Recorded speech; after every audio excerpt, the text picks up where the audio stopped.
singer was singing in the bass clef, so the busy part was actually higher. So one thing you might even want to try it with Mr. Shepard's time. Take that right hand, or maybe all of it, and raise it an octave or two. Okay. I mean, this is how busy it can get. But I've taken it out of the range of where the voice is. All of a sudden, it's like it's this whole other animal. What about playing, instead of singing it, actually playing the melody? What do you mean? On like an instrument? Yeah, a loud, like a trombone. Yeah, I think it would have been something that's got some real volume, okay. And then that would work too. When I was in the DC area, I got a job arranging songs. This big choral group had written these songs and they were going to make an album. This is like a classical, semi-classical choral group. But different members had written songs, and they were going to make this album to raise money. So they hired me to do the arrangements. And one of the songs, I had some, I don't know what it was, but I had some chords going on down here. And I was, don't remember exactly what it was doing, but it was something like there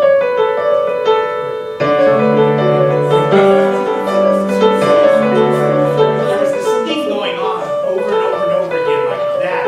But I decided it was too muddy, so I put it up here. So it was kind of. But being at the time, this was before computers, so instead of erasing everything and raising it, I put 15 MA, which is 2 octaves higher, with the dotted line. Okay, fast forward, they've rehearsed and everything, and they were getting ready to go to the recording studio, and they invited me to come. And the pianist and the director were sitting there, and they go, you know, this one we had to take that line out. It just, there was nothing to it. And then he plays a little, and he wasn't doing it 2 octaves. And I said, try 2 octaves higher. And they both went, oh, that's beautiful. That was the only difference, is it wasn't in the way of the singers anymore. Okay. It was way 2 entire octaves higher, and all of a sudden they thought it really added a lot to the piece. So,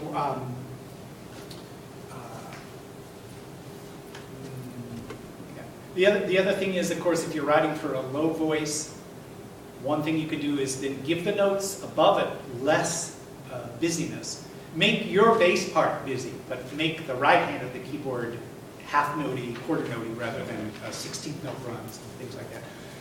One thing you can do to figure stuff like that out is look at the literature written for basses. Be careful with art songs, because sometimes they take and transpose them to different things. But look at a collection of, like the piano, a reduced orchestral score to Mozart operas. So Aida has a basso profundo in it. And look at what Mozart was giving the notes up here. He might give it like light strings or little tremolo string or something that wouldn't get in the way of the bass. Okay, so you said for a low singer, the bass part busy? Yeah, what's below the singer. Okay. So in other words, if the singer's down here, you can make this. You can make what's below the singer pretty busy, but higher you might just make that maybe even a little simpler. Because we hear the high better, right? Yeah, we have a natural tendency to listen to the highest note, and so this is why if you ever want to give the alto or the tenor the melody, you have to do something for the notes above. Give them a real bland, repetitious pattern. Let's say I put the melody down here, but I want this harmony. So I give the harmony up here a rhythm that's like. So nobody's going to confuse that with the melody because it's too repetitious and offbeat. So then you get. Something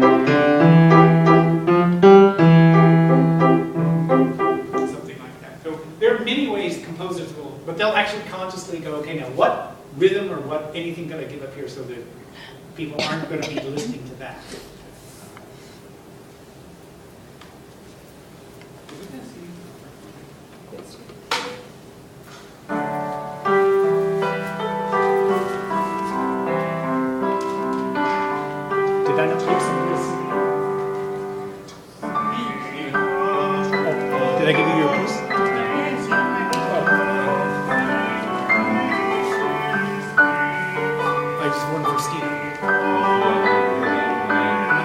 give it to him at the file. I'll put it to my iPod, my iTunes. I'll download it to my iTunes. Like I did with the other one. It's hard to hear doing singing and not live.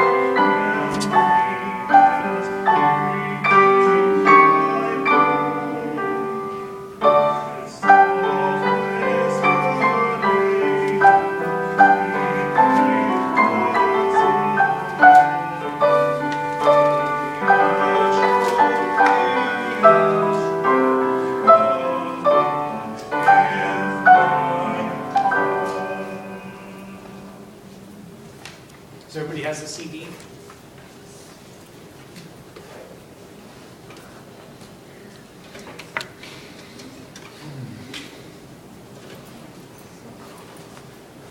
Now, how are we doing on poems? I know you had two that you did. Yeah. You picked one? Yeah.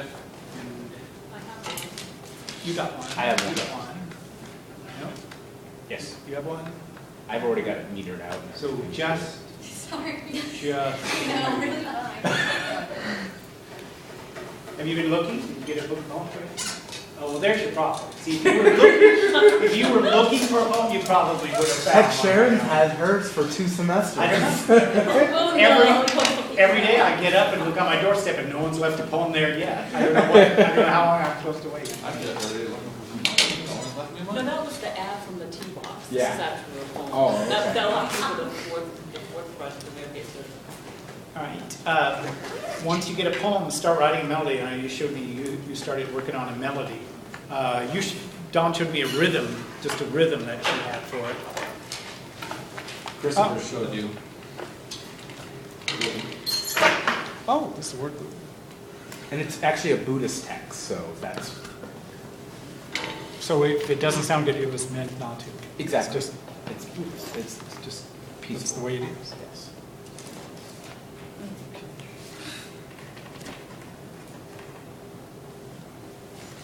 So and look for some powerful words. I see that dies in here a few times. Yes. The music dies. A middle way. Middle way is very important in Buddhism. Yes. What could you do to have the middle way? There's a lot of things I can do. I've had a lot of ideas. Tuning the sitar, so Yes. you can have clash. Yep. These are high. String too Nor high low. breaks, too low is slack. Very descriptive. Or just use the same. When do you think you might look for a poem? As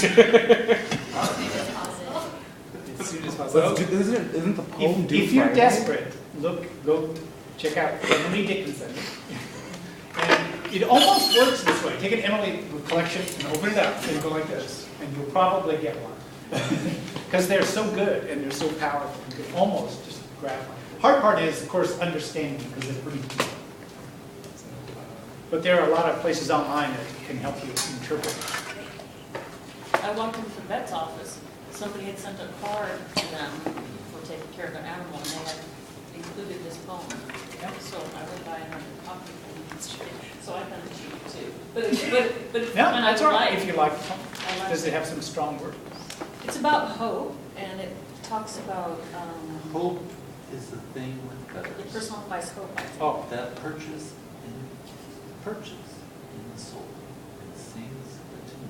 hope. of the It's world like fried chicken. and never stops at It's a thing with feathers. all. Sweetest Good. dash for little bird that